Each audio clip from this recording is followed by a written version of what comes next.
श्री राधे राधे प्रिय दर्शकों। मेघा गोयल जी। राधे। राधे राधे महाराज जी। महाराज जी, अगर हमें कोई बार बार अपमानित करे या हम चीखें चलाएं और क्रोध करें, अपशब्द कहें, हम प्रभु का नाम जप करके कोशिश करते हैं कि हम उसका उत्तर ना दें और अपना संयम बनाए रखें, परंतु लगातार हुआ अपमान पर संयम बनाए रखना कठिन है। क्रोध नहीं आता क्योंकि अब अपेक्षाएं कम हो गई हैं, पर अर्थहीन और दुखी करने वाली बातें अगर बार बार हमारे साथ हों तो ऐसे दुर्विचार, प्रतिकार की भावना स्वतः ही मन में उठने लगती है। निरंतर हो रहे अपमान या क्रोध के वातावरण में अपने मन में किसी भी प्रकार की बुरी भावना को आने से कैसे रोकें? अपने मन देखो, आपने जैसा कहा कि अपेक्षा कम हो रही है तो आप थोड़ा सह पा रहे हैं। अगर अपेक्षा ही न रहे तो बिल्कुल दुख नहीं होगा। मान की अपेक्षा ही अपमान का बोध कराती है। प्रशंसा की इच्छा ही निंदा का दुख पहुंचाती है। यद्यपि किसी भी दुख और लौकिक सुख की सामर्थ्य नहीं है वो हमारे तक पहुंच सके, पर हम अपने स्वरूप को भूल करके अंतःकरण में तन्मय हो गए। अंतःकरण सूक्ष्म शरीर है और अंतःकरण तदात्म हो चुका है स्थूल शरीर में। मैं स्त्री हूं, मैं पुरुष हूं, मैं अच्छा कर्म करती हूं और ये बुरा कर्म कर रहा है। यही दुख का कारण है। इसको हम बाहरी किसी सहयोग से या परिस्थिति के परिवर्तन से सुधार नहीं कर सकते। विवेक के द्वारा बचा जा सकता है। अगर विवेक का प्रयोग ना करो तो हृदय जलेगा और आपका वो क्षण आएगा जब आप उसी वृत्ति से युक्त होकर के वैसे ही बर्ताव कर बैठेंगे। फिर आप साधक नहीं रह जाएंगे, फिर आप एक संसारी पुरुष जैसा बर्ताव हो जाएगा। हम मान की इच्छा रखते हैं तभी हमें अपमान बुरा लगता है। कौन किसका अपमान कर रहा है? सामने उसके हृदय में प्रभु हैं। हम जब प्रभु भावना से युक्त होंगे, वही प्रभु यहां बैठे हैं। अगर भक्ति से देखें और ज्ञान से देखें तो एक आत्म तत्व के सिवा कोई है नहीं, तो किसका कौन अपमान कर रहा है? एक बार पूज्यपाद श्री उड़िया बाबा जी महाराज हरि बाबा जी के साथ एक बहुत बड़े उत्सव में गए हुए थे जहां बड़े बड़े महापुरुष आए हुए थे। तो हरि बाबा जब कीर्तन करवाते थे तो घंटानाद करते हुए सबसे प्रणव बुलवाते थे, ओम, सबसे पहले। इस बात का कुछ काशी के जो महापुरुष जन विद्वान थे उन्होंने निषेध किया कि सबको प्रणव बोलने का अधिकार नहीं है। उड़िया बाबा जहां कीर्तन होता था वहां बैठे। तो बाबा से कहा गया कि आप रोकिए हरि बाबा को कि ये प्रणव। उन्होंने कहा हरि बाबा भगवत प्राप्त महापुरुष हैं, वो जो भी कर रहे हैं सब मंगल कर रहे हैं, उनके ऊपर शासन नहीं लग सकता। तो फिर उस सभा में जिन्होंने विरोध किया था वो भी थे। जब उनको माइक मिला, बाबा अपने स्वरूप में हर समय रहते थे, स्मृतिमान ब्रह्म। तो निंदा शुरू की उड़िया बाबा की। वो इतने अनुगामी शिष्य ऐसे विद्वान उद्भट थे कि एक क्षण में जबान बंद, सब उकसे एकदम। बाबा ने सबको ऐसे ऐसे रोक दिया, शांत हुए। आधा घंटा तक वो बाबा की निंदा करते रहे। बाबा शांत। जब सब सभा उठी, बाबा उठे, जेवी कुटिया पे आए तो जो उनके प्रधान शिष्य थे बहुत उच्च कोटि के, तो उनका बाबा आप आदेश क्यों, रोक क्यों दिया, आदेश क्यों नहीं दिया, हम 2 मिनट में उनका मुंह बंद कर देते। तो बोले यही सत्संग सुना है ना, यही आपने अभी तक सत्संग सुना है। वो किसकी निंदा कर रहे थे? शरीर की। वो तो हम भी करते हैं। जो आत्म तत्व वहां से वही आत्म तत्व यहां है। कौन किसकी निंदा कर रहा है? देहाभिमान जब तक गलित नहीं होता तब तक ये बात आपको समझ में नहीं आएगी। शत्रु मित्र सम जान, मान मान अपमान सम, दुख सुख लाभ न हानि, यह जो कृपा हरिवंश की। शत्रु मित्र में, मान अपमान में, निंदा स्तुति में, लाभ हानि में जिसका समान भाव बन रहा है, समता आ रही, वही ऊंचाई पर चढ़ रहा है। नहीं तो पूरा संसार इसी में तो पिस रहा है। देखो क्या हो रहा है, लड़ाई झगड़ा, प्रिय संबंधों की हत्या, इसी से तो हो रहा है। 3 गुण माया के चल रहे, उसी में हमारी बुद्धि प्रभावित होकर।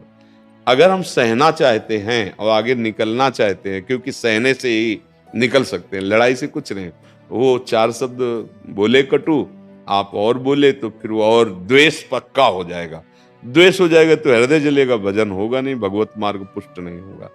हमें ये बात सोचनी है कि मुझे भगवान पुष्ट कर रहे हैं। कैसे? जैसे आप हमें गाली दिए, हमारे हृदय में जलन हुई तो हमारे पाप नष्ट हो रहे हैं। भगवान हमें परिपक्व कर रहे हैं।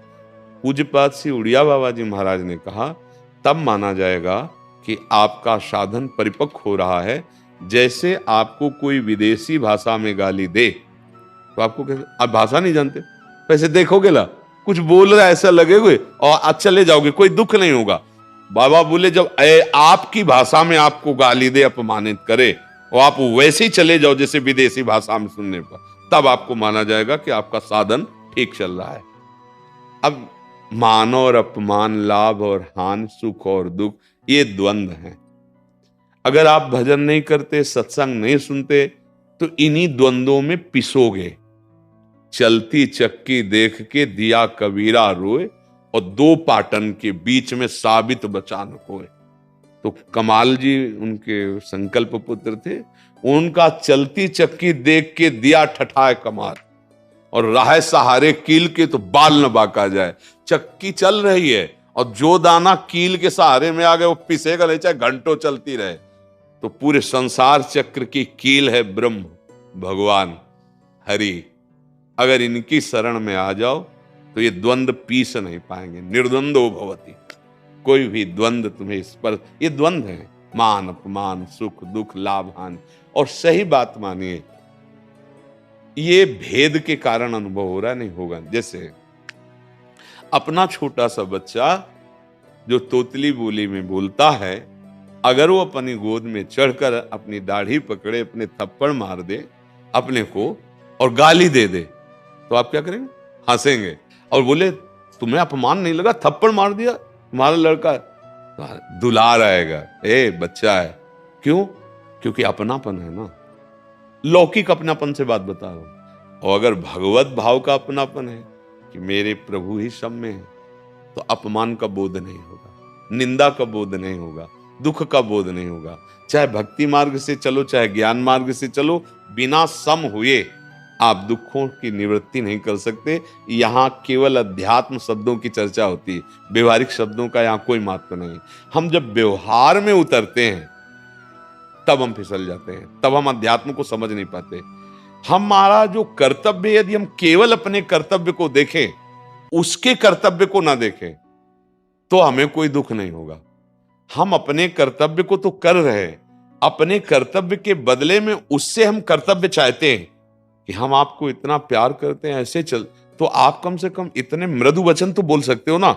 आप कड़ुआ क्यों बोले हमारे लिए? अब उसके कर्तव्य का निरीक्षण परीक्षण होने से हम अपने कर्तव्य को भूल गए। अब हमारे अंदर या तो द्वेष हो जाएगा और या फिर जैसे वो भाषा बोल रहा था वैसी भाषा हमारी निकल जाएगी। महाराज उसी द्वेष में जी रहे हैं। ये प्रश्न मेरे लिए ही है, वो मेरी पत्नी है। महाराज जी उन्होंने मेरे लिए ये पूछा है, मैं बहुत गुस्सा करता हूँ महाराज जी, ये मेरे लिए उन्होंने पूछा। तो आप इसको समझ लीजिए, क्यों गुस्सा करते हो? आप विचार करके देखो, क्या आप में ऐसे सद्गुण हैं, क्या आप में ऐसी गलती नहीं है जिसमें आप पर गुस्सा किया जा सके? तो देखो, अगर बिल्कुल सरल भाषा में समझो, आप बिल्कुल सद्गुण संपन्न हो जाएंगे तो गुस्सा आएगी नहीं, क्योंकि दुर्गुण है ये गुस्सा। और जब आप में गुस्सा आती है तो कमी आप में भी है ना, तो फिर दूसरे की कमियों को हम क्षमा नहीं करते और अपनी बड़ी से बड़ी कमी को सेकंड में क्षमा कर देते हैं। ये हमारी गलती है। परमार्थिक पथिक अपनी गलतियों को क्षमा नहीं करता, दूसरी की गलतियों को क्षमा करता है, तभी वो ऊंचाई पे चढ़ता है। ए भाई, काहे को गुस्सा करें? क्यों गुस्सा करें? अगर मान लो कोई अनजाना व्यक्ति हमसे अपमानजनित क्रिया कर रहा है, द्वेष, तो बेचारे की बुद्धि ऐसी है। अगर कोई अपने घर में है और वो कर रहा है तो वो ना समझ, हमको अपनी समझ ठीक करनी है, हमको उसके साथ प्रियता का ही बर्ताव करना है। श्री राधे राधे। प्रिय दर्शकों, आज का सत्संग आपने तो देखा और सुना है। प्रेमानंद महाराज जी के प्रवचन सुन के आपको क्या क्या सीखने को मिल रहा है, कमेंट करें और हमें ज़रूर बताएं। प्रेमानंद महाराज जी के प्रवचन सुनने के लिए हमारे चैनल ज्ञान साधना को सब्सक्राइब करें। फिर मिलते हैं एक और नए वीडियो के साथ। धन्यवाद।